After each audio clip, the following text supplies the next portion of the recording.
नमस्कार, पूनम की आवाज चैनल में आपका स्वागत है। दोस्तों, आज हम आपको सुनाएंगे एक बहुत ही अच्छी कहानी। अगर आप हमारे चैनल पर नए हैं तो प्लीज हमारे चैनल को सब्सक्राइब करें, वीडियो को लाइक करें और शेयर करें। हमारे घर में शादी का माहौल था। मेरा नाम मानवी था। हम 2 बहनें और एक भाई था। मेरी दीदी की शादी के रात मेरी दीदी घर से भाग गई थी। मेरे पापा ने उसका दहेज ऊपर वाले कमरे में फेंक दिया और उसे ताला लगाकर हमसे बोले थे, अगर किसी ने भी उस कमरे को खोला तो मेरा मरा हुआ मुंह देखोगे। सभी घर वाले ये सुनकर डर गए थे और कई सालों तक कोई भी उस कमरे के पास तक नहीं फटका था। एक रात पापा को दूध का गिलास उस कमरे में ले जाते हुए मैंने देखा तो मेरे कमरे में अंदर झांक कर देखा, क्योंकि मैं पापा के पीछे चली गई थी। अंदर झांका तो मेरे पैरों तले जमीन निकल गई, क्योंकि हम इलाहाबाद में रहते थे। मेरी जिंदगी बड़ी अजीब तरीके से गुजर रही थी, या यूं कहें मुझे किसी की हुई गलती का कर्ज चुकाना पड़ रहा था। हम 2 बहनें और एक भाई थे। मेरी बड़ी बहन बहुत खूबसूरत और सुलझी हुई थी। पापा की आंखों का तारा थी। मुझे भी अपनी बहन प्रिया से बड़ी मोहब्बत थी, इसलिए उसके जैसा ही मैं बनना चाहती थी। जो काम मेरी दीदी करती थी वही मैं करती थी। अगर वह आटा गूंथ देती तो मैं भी जिद करती थी कि मुझे भी आटा गूंथना है। वो खाना बनाती और पापा उसके खाने की बहुत तारीफ करते थे, तो मैं भी हर हाल में खाना पकाती ताकि पापा मेरे बने हुए खाने की भी तारीफ करें, और यही मेरी सबसे बड़ी गलती थी। पापा अक्सर प्रिया दीदी से कहा करते थे कि तुमने बहुत बहुत फूंक फूंक कर कदम रखना है, क्योंकि तुम्हारे छोटे भाई बहन तुम्हारी नकल करते हैं, तो प्रिया दीदी तो कोई गलती कर ही नहीं सकती थी। वो तो बहुत समझदार थी, लेकिन वक्त से वक्त ने साबित कर दिया था। ये सब हमारा वहम था। दीदी भी तो इंसान थी, और इंसान की फितरत गलत और सही दोनों में शामिल होती है। जैसा कि मैंने पहले कहा कि मेरी बहन बहुत ज्यादा खूबसूरत थी। जैसे ही उसने अपनी ग्रेजुएशन पूरी कर ली तो उसके हर तरफ से रिश्ते आने लगे थे। ऐसा लगता था कि रिश्तेदारों में होड़ लगी हुई है कि इसको हम अपने घर की बहू बनाएंगे, और आए दिन बेफिजूल में वो हमारे घर के चक्कर काटने लगे थे। पापा ने भी सोच लिया था, अगर एक घर में मैंने अपनी बेटी दे दी तो दूसरे घर वाले बेवजह मुझसे नाराज हो जाएंगे। इसलिए पापा ने फैसला किया कि जहाँ कोई रिश्तेदारी ना हो दूर दूर तक, वहाँ पर मेरी दीदी की शादी करेंगे। तब शायद मेरे पापा को इस बात का अंदाजा भी नहीं था कि वो कितनी बड़ी गलती करने जा रहे हैं। उन्हें तो चाहिए था कि दीदी की जिंदगी का इतना बड़ा फैसला करने से पहले उन्हें अपने आसपास बिठाकर उनसे उनके दिल की बात पूछना चाहिए था।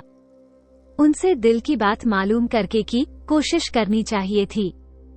उनके सिर पर हाथ रखकर एक बार तो पूछ लेते, बेटी तुमने भी तो कुछ अपने भविष्य के बारे में सोचा होगा। मुझे बताओ, अगर दिल में कुछ है, मुझसे शर्म आती है तो अपनी मम्मी को अपना राज बता दो।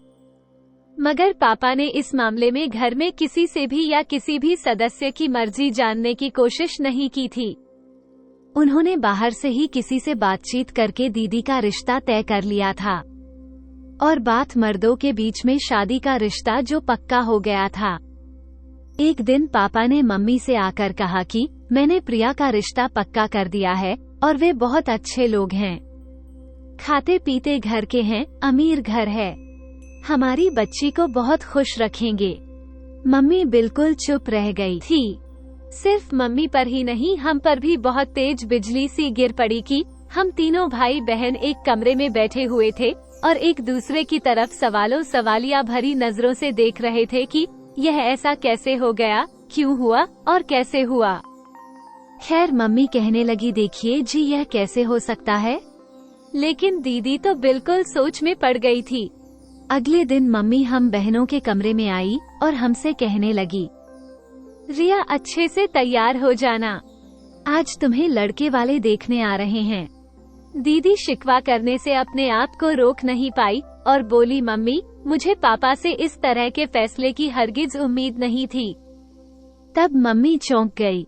उन्होंने प्रिया का हाथ पकड़ लिया और कहने लगी, मेरी बच्ची, बताओ अगर तुम्हें कोई और पसंद है या किसी ने तुमसे शादी का वादा कर रखा है तो मैं तुम्हें इस बात का यकीन दिलाती हूँ।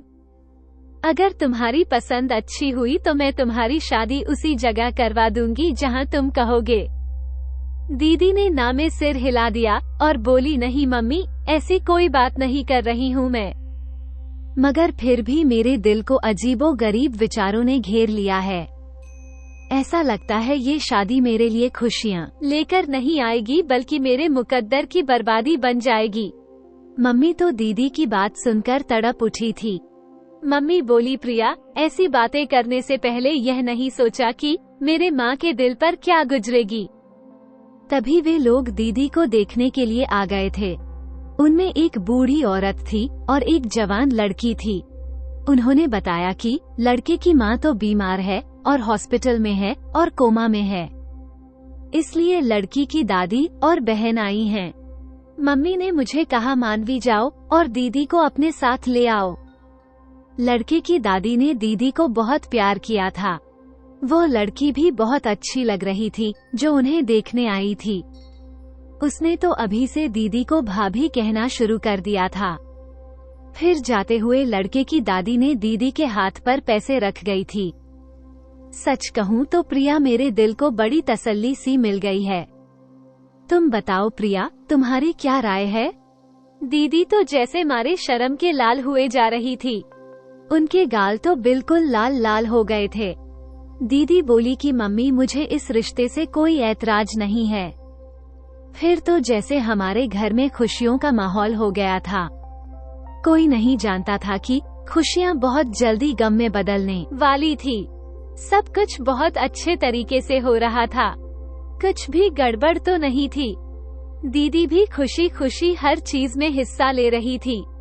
वो अपनी हर चीज से जुड़े जो उन्हें चाहिए थी। जैसी चीजें थी उन्हें बैग में रख रही थी। अपने जूते भी तो उन्होंने खुद ही पसंद किए थे।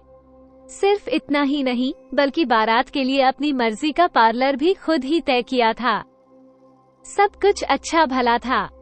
किसी के दिमाग में ये भी गुमान नहीं था कि दीदी अपने दिल में क्या ठान कर बैठी है।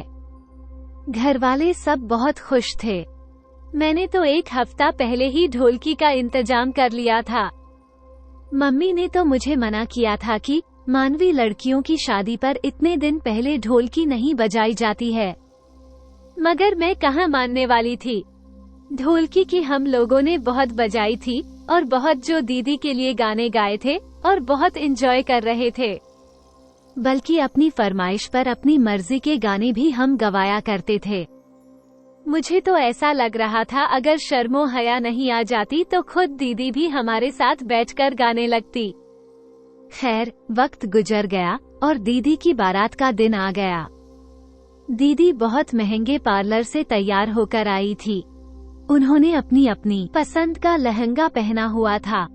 थोड़ी देर बाद बारात भी आ गई थी। मैंने दूल्हा को देखा तो मेरा तो मुंह खुला का खुला रह गया। दूल्हा तो बहुत ही खूबसूरत और हैंडसम भी था। सोचा जाकर दीदी को बताती हूँ कि आपकी किस्मत में तो शहजादा लिखा है। मैं भागकर अपने कमरे में गई तो वहाँ दीदी नहीं थी। मैं हैरान थी। अभी तो मैं दीदी को यहीं छोड़कर गई थी, अब वो कहाँ चली गई? मैंने उनकी तलाश में मम्मी के कमरे में भी गई, वो भी खाली पड़ा था।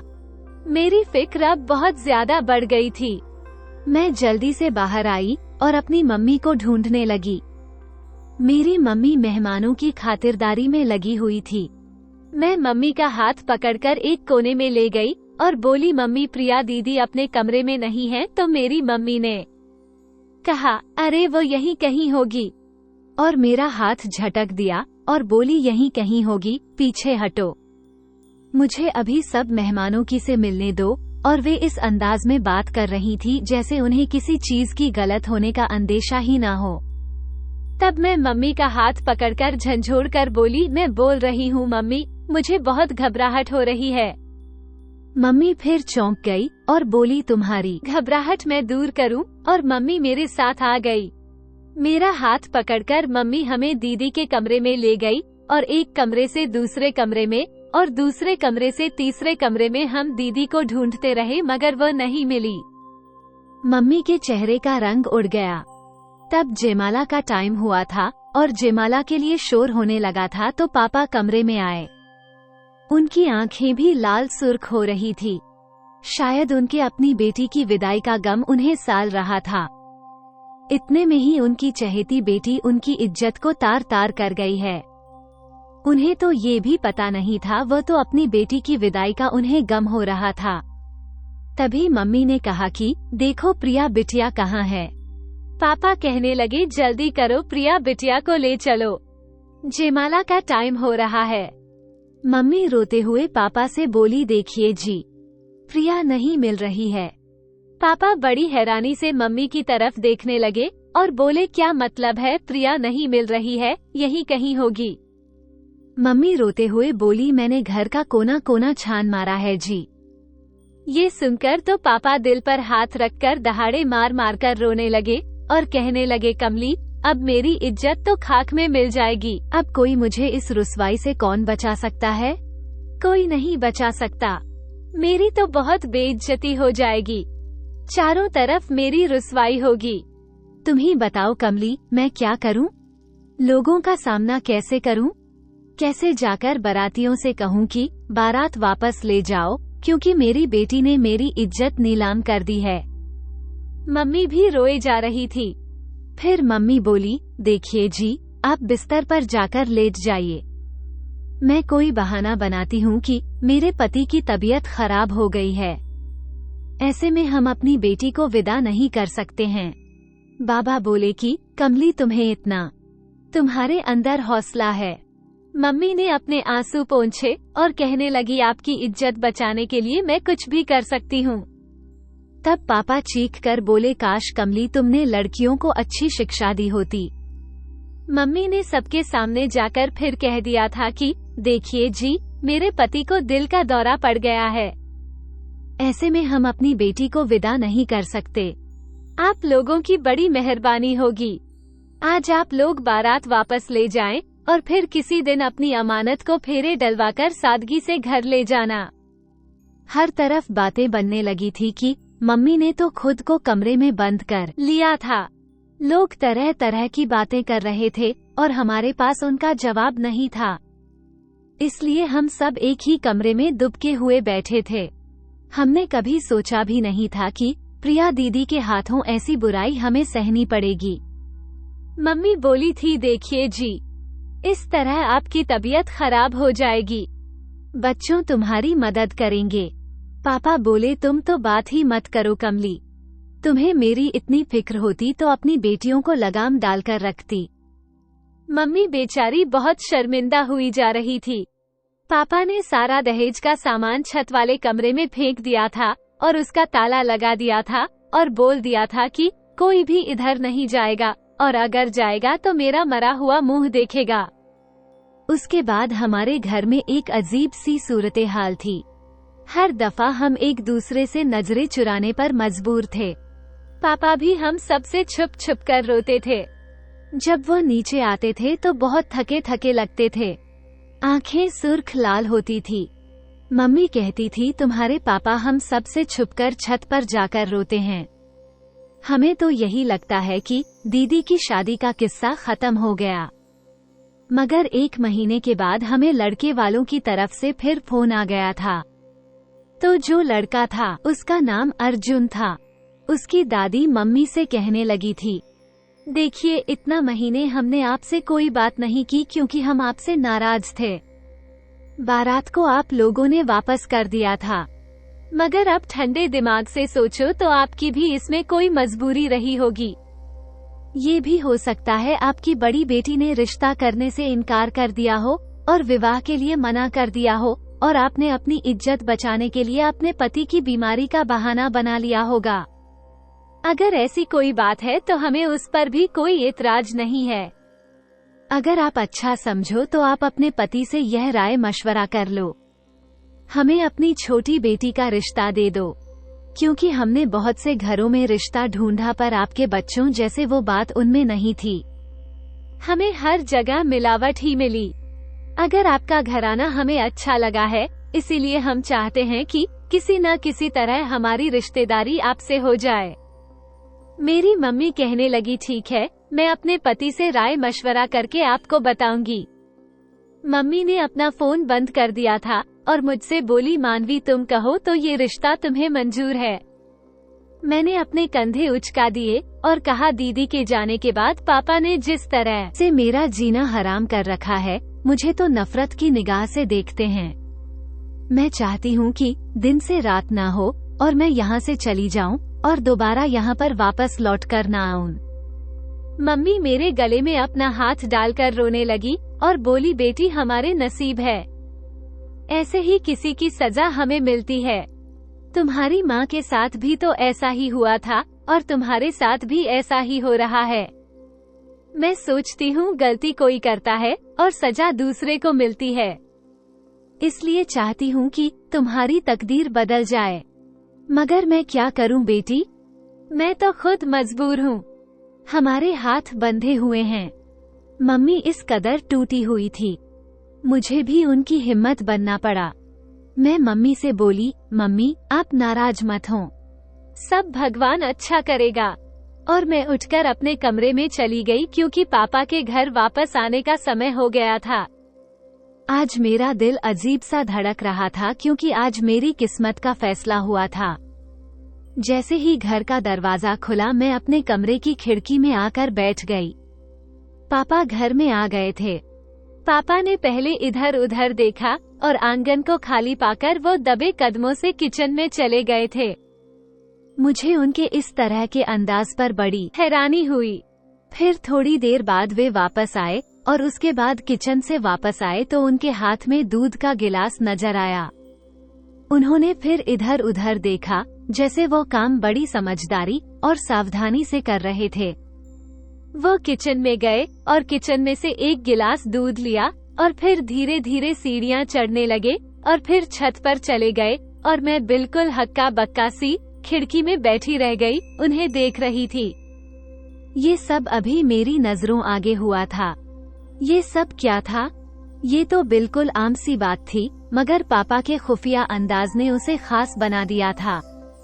मुझे फिर उस बात की फिक्र हुई कि मम्मी पापा के आने के बाद कमरे से बाहर क्यों नहीं निकली, क्योंकि अब वह जब काम से वापस आया करते थे तब मम्मी सब कुछ छोड़ छाड़ कर पापा के पास आ जाया करती थी और उनसे खाने का पूछती थी, फिर ताज़ा रोटियां बना कर देती थी। मैं दबे कदमों से मम्मी के कमरे में गई तो पता चला कि मम्मी तो सो रही है। खैर, पापा आधा घंटे के बाद छत से उतर आए थे। उनकी हालत अजीब सी हो रही थी। मैं ये सब अपने कमरे की खिड़की से देख रही थी। मम्मी ने पापा को बताया कि आज उन्हें लड़के वालों का फोन आया था जिनकी बारात को हमने वापस कर दिया था। वे अब हमारी छोटी बेटी का हाथ मांग रहे हैं। वे कहने लगे, अगर आप हमें अपनी बड़ी बेटी का रिश्ता नहीं दे सकते थे तो आप हमें अपनी छोटी बेटी का रिश्ता दे दें। मेरे पापा खाना खाते हुए उसी वक्त उठ गए और खाने की थाली को फेंक दिया और गुस्से में दहाड़ मारकर बोले, उनसे कहना कि मेरी बेटी के नसीब में अभी इतने खराब दिन नहीं है जो तुम जैसे बेगैरत लोगों को रिश्ता दे दें। जहां मैं ये सुनकर चौंक गई, वहीं मम्मी भी दंग रह गई थी। मम्मी बोली, जी आपकी इस बात के क्या मतलब है जो आप ऐसा बोल रहे हैं? मेरे पापा बोले, क्या क्या कुछ नहीं। मम्मी बोली, बताइए ना, क्या वे लोग अच्छे नहीं हैं? पापा ने ना में सिर हिला दिया और कहने लगे, आज के बाद अगर उनका फोन भी आए तो मत उठाना। तब मेरी मम्मी बड़े गुस्से में बोली, अजी आपको तो अपनी अकल पर बड़ा गुमान था, आप तो बड़े समझदार थे। आप तो कहते थे औरतें कम अक्ल की होती हैं, फिर आपसे इतनी बड़ी भूल कैसे हो गई? आप कैसे मेरी प्रिया का रिश्ता ऐसे लोगों में दे रहे थे जो बुरे थे? पापा ने इधर उधर दरवाजे को धक्का मारा और घर से बाहर निकल गए। मम्मी फूट फूट कर रोने लगी और बोली, अगर मेरी मानते तो ये दिन नहीं देखना पड़ता। इन्होंने आज तक मेरी नहीं मानी और मेरी जिंदगी खराब कर दी। अब मैं तुम्हें क्या बोलूं? जितनी देर घर में होते मैं अपने कमरे से नहीं निकलती थी। जब मम्मी तो हर वक्त तुम प्रिया दीदी के गम में डूबी रहती थी। भाई स्कूल से ट्यूशन और ट्यूशन से फिर क्रिकेट खेलने चला जाता था। वो रात देर घर से लौटता था।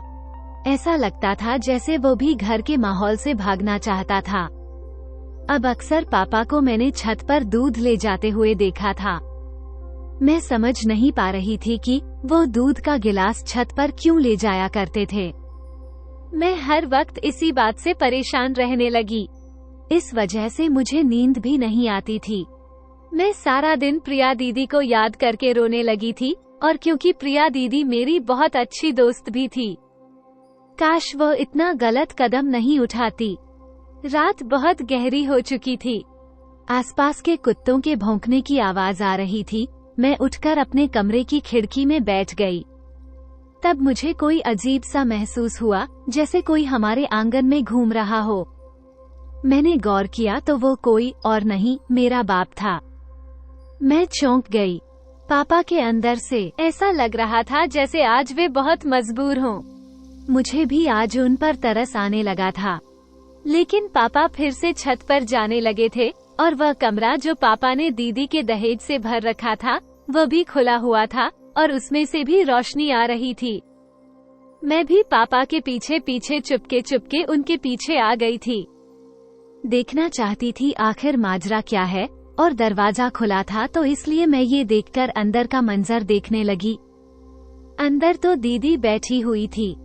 मैं ये देखकर थर थर कांपने लगी थी। पापा दीदी को निवाला बनाकर उसके मुंह में डाल रहे थे, क्योंकि वे उसे खाना खिलाना चाहते थे। दोनों चुप थे, मगर उनकी आंखों में आंसू बह रहे थे। और यह सब क्या हो रहा था, मेरी समझ से बाहर था, और मुझे बड़ी घबराहट हो रही थी।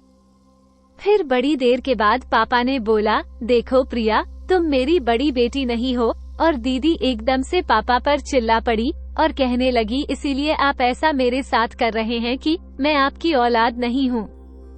क्या आप ये घिनौनी हरकत मानवी के साथ कर सकते थे? पापा जल्दी से बोले, प्रिया, मैं तुमसे बहुत प्यार करता हूँ, मगर ये तुम ये जानती हो कि ये सब मैं कभी भी मानवी के साथ नहीं कर सकता था। तो प्रिया दीदी रोने लगी थी। वो बोले, मुझे वजह जाननी है। आपने मुझे इस कमरे में बंद क्यों कर रखा है? तो पापा बोले, सुनो, आज मेरे पास बहुत वक्त है। मैं तुम्हें, वैसे भी तुम तो सारा दिन बेहोश हो जाती हो, मगर यह मानवी है ना, उसकी वजह से मैं कभी भी ज्यादा देर छत पर नहीं रह पाता, क्योंकि मुझे डर है कि कहीं उसे मुझ पर शक ना हो जाए। रात के इस पहर में सब सो रहे हैं, इसलिए आज मैं तुम्हें सब कुछ बताता हूँ। प्रिया दीदी से वो कहने लगे, सुनो प्रिया, हम 2 भाई बहन थे। एक मैं और एक मुझसे बड़ी बहन, जो मुझसे पूरे 7 बरस बड़ी थी, इसलिए उसकी शादी पहले हो गई थी। दीदी की शादी के बाद हमारे घर में बहुत खामोशी छा गई थी, इसलिए तय किया गया था कि मेरी शादी जल्दी करेंगे। उन्होंने मेरे लिए परी कारवाल्हो, जो मेरे माता पिता थे, उन्होंने मेरे लिए कमली को पसंद कर लिया और हमारा रिश्ता तय हो गया था। उन्हीं दिनों में हम पर कयामत टूट पड़ी थी, क्योंकि जो मेरी दीदी थी वह विधवा होकर घर आ गई थी, और दीदी अकेली नहीं थी, बल्कि उनकी गोद में 4-5 महीने की बच्ची थी।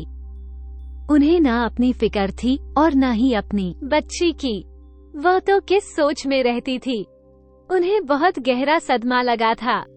मेरी माँ भी बूढ़ी हो चुकी थी, इसलिए वो भी उस बच्ची को संभाल नहीं सकती थी। कमली ने तुम्हें हाथों हाथ लिया और तुम पर इतना प्यार निछावर किया कि वो भूल ही गई कि तुम उसकी बेटी नहीं भांजी हो। तुम जब बोलने लगी तो तुम कमली को मम्मी ही कहती थी, मामी नहीं कहती थी, और अपनी सगी मम्मी को बुआ कहती थी। हालात कुछ संभले तो तुम्हारी मम्मी का रिश्ता हम ढूंढने लगे थे। दीदी ने एक लड़के का नाम खुद ही लिया था और मेरी शादी उस लड़के से करवा दो। पापा ने मेरी ड्यूटी लगा दी थी कि तुम उस लड़के के बारे में खोजबीन करके मुझे बताओ कि वो लड़का कैसा है। जब मैंने पता किया तो वो लड़का फ्रॉड निकला था, मगर जब मैंने यह बात घर वालों को बताई तो ये बात तुम्हारी मम्मी नहीं मानी और वो उस लड़के के साथ भाग गई थी। मुझे इस बात का ख्याल आता कि तुम कहीं अपनी मम्मी के नक्शे कदम पर तो नहीं निकलोगे, नहीं तो मेरा जीना तो हराम हो जाएगा। इसलिए मैंने जल्दी जल्दी तुम्हारा रिश्ता ढूंढा और तुम्हारी शादी तय कर डाली। जब लड़के की माँ कोमा में थी, जब हमने रिश्ता तय किया था, उसकी दादी और बहन तो मौजूद थी और मैंने सोचा था चलो कोई बात नहीं, ये शादी जल्दी हो जाएगी। पता है फिर क्या हुआ? जिस दिन तुम्हारी बारात में लड़के की मम्मी ठीक होकर बारात में आ गई थी, और तुम जानती हो वो औरत कौन थी? लड़के की माँ मेरी दीदी और तुम्हारी असली माँ थी। यानी वह लड़का असल में तुम्हारा भाई था। मैं ये सब देखकर बहुत परेशान हो गया, इसलिए तुमसे कहा कि तुम छत पर आकर मेरी बात सुनो, और फिर मैंने तुम्हें छत वाले कमरे में बंद कर दिया। मैंने सोचा था सुबह तक कमली को सारी सच्चाई बता दूंगा। फिर ख्याल आया कि मैंने तुम्हारी माँ की शादी नहीं होने दी थी और वो घर छोड़कर भाग गई थी। अब तुम्हारी शादी भी नहीं हो सकती थी। मुझे डर था कि कहीं तुम भी अपनी माँ की तरह घर से भाग गई तो, इसलिए मैंने तुम्हें यहाँ पर बंद करके रखा, और अपनी बहन की बेटी को कैद करके मैंने इसलिए रखा कि मैंने तुम्हें अपनी औलाद की तरह प्यार करता हूँ। जिस दिन से मैंने तुम्हें कैद कर रखा है, मैंने जो मानवी को भी मैंने इस बात के लिए नहीं छोड़ा, उस पर भी मैंने बहुत सख्ती दिखाई है। प्रिया दीदी जैसे एकदम से होश में आई। वो बोली, अगर मैं घर से भाग जाती भी तो आपकी इज्जत तो खाक में मिल जाती, मगर आपने तो मुझे यहाँ बंद करके अपनी इज्जत को खाक में खुद ही मिला लिया। वे लोग तो बातें बनाते ही होंगे। प्रिया दीदी घर से भाग गई है, तभी तो बारात वापस लौट गई। अभी वे दोनों बातें कर ही रहे थे कि मंदिर में आरती की घंटी बजने लगी थी और पापा बोले थे, प्रिया बेटी मुझे माफ कर देना, अब मैं जा रहा हूँ, हो सकता है किसी की आंख खुल जाए। मैं जल्दी से आगे बढ़ी और बोली, अब मैं और जुल्म पापा अपनी दीदी पर नहीं होने दूंगी। उनकी मम्मी ने जो गलती की है उसकी सजा अपनी दीदी को मिलने नहीं दूंगी। भगवान सबको उसकी गलती की सजा देते हैं। आप उसको सजा खुद से सजा क्यों दे रहे हैं? कौन होते हैं आप उसे सजा देने वाले? आपने ये सब क्यों किया दीदी के साथ? पापा ने मेरी बात सुनकर एकदम बौखला गए थे, इसलिए जल्दी से नीचे चले गए। मैं दीदी का हाथ पकड़कर नीचे ले आई थी। पापा उस समय बहुत शर्मिंदा हुए थे कि सुबह से निकले और रात को ही घर में वापस आए थे। फिर हम सब भाई बहन ने पापा को अपनी अदालत में खड़ा कर लिया था। मम्मी जज थी। पापा रो रो कर सबसे माफी मांग रहे थे। दीदी ने पापा को माफ करने में सबसे पहले पहल की थी। फिर हम सबने जोर दिया दीदी ने कि चलो पापा को माफ कर दें। सब कुछ ठीक हो गया। सबने पापा को माफ कर दिया था। पापा ने दीदी को इजाजत दे दी थी कि वो अपनी माँ से मिलने लगी थी और वो बहुत जल्दी ही उनकी एक अच्छी जगह फिर पापा शादी तय कर दी थी। अब दीदी की शादी होने वाली है और हमें उम्मीद थी कि मुश्किल वक्त कट गया, आगे खुशियां ही खुशियां होंगी।